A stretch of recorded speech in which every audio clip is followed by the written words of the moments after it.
Alam nyo, sa totoo lang, hindi naman talaga kailangan ng mga empleyado ng perfect na manager o supervisor eh.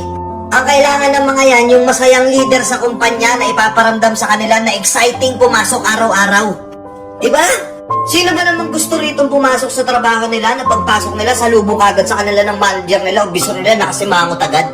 Punong-puno agad ng negative vibes pagpasok mo pa lang sa trabaho. Isipin mo ang ganda ng tulog mo, buo yung tulog mo 8 oras. Ang ganda ng umaga mo, ang ganda ng sikat ng araw, papasok ka ngayon sa trabaho, walang traffic. Sobrang saya mo, motivated na motivated ka buong araw. Tapos putya, pagkuha mo pa lang ng time card mo, pagsaksak mo pa lang ng time card mo, meron na kagad bubungad sa'yo. Sasalubong na kagad sa'yo yung manager mo o bisor mo na napakabigat kagad ng aura. Yung mag-good morning ka pa lang dun sa bisor manager mo, sir, good morning sir. Ganito lang isasagot sa'yo. Tangina!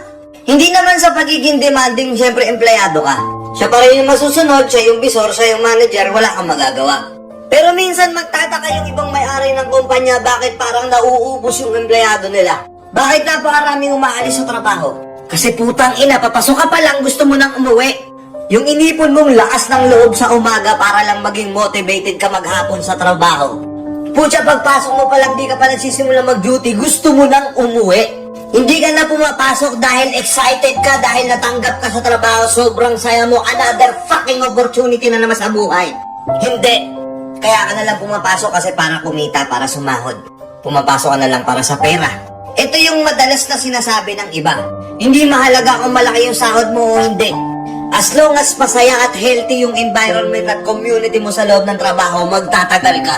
Diba? For example na lang ganito. May dalawa kang tropa. Yung isa, ang laki ng kinikita niya dun sa trabaho niya. Yung isa, sakto lang. Minimum. O sige, provincial rate. Pero yung tropa mo na napakalaki ng kinikita sa trabaho, araw-araw na lang ang alam mo, gusto na sumuko sa buhay. Ni hindi mo na rin makausap. Yung vibes niya, pag pinausap mo siya, akala mo, laging bad trip.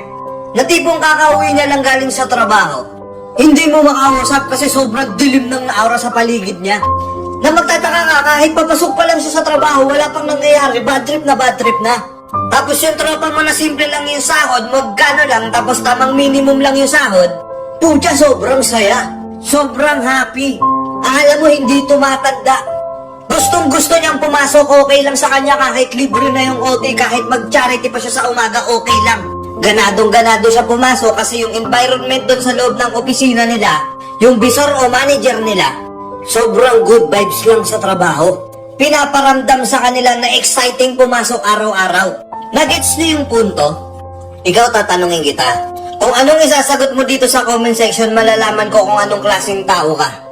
Mas pipiliin mo bang above minimum yung kinikita mo pero sobrang toxic ng lahat ng tao sa paligid mo pagdating sa trabaho? Na halos gusto mo nang umuwi kahit papasok ka pa lang. Pinag-uusapan ka ng mga tao dun sa kumpanya kahit wala ka namang ginagawa. Hindi ka pwedeng magreklamo kasi kahit tama ka, mali ka, tapos kapag mali sila, kailangan tama sila. Yung tipong bawal kang mag-explain ng side mo pagka may problema ka sa kumpanya kasi sila yung tagapagmana. Sila yung super duper sip-sip sa kumpanya at wala kang magagawa. Okay lang ba sa'yo yun? O mas pipiliin mong tamang sakto lang yung kinikita mo pero araw-araw excited kang pumasok sa trabaho? Yung tipong hindi mo na tinitignan as katrabaho yung mga katrabaho mo kundi mas tinitignan mo na sila bilang mga kapatid mo. Na tipong sila na halos yung pangalawang pamilya mo. Masaya ka araw-araw, excited kang pumasok, okay na okay sa'yo kahit minsan hindi na nababayaran yung OT mo. Basta yung manager at bisor nyo laging may pakulot, pinapasaya kayo, pinaparamdam sa inyo na araw-araw excited pumasok. Sobrang galing ng leadership niya, halos wala ka nang masabi. Feeling mo, halos kadugo mo na yung mas nasa ibabaw sa'yo. Anong mas pipiliin mo dun sa dalawa? Ngayon, babalik tayo sa umpisa. Sa totoo lang, di ba? Hindi natin kailangan ng perpektong manager at bisor.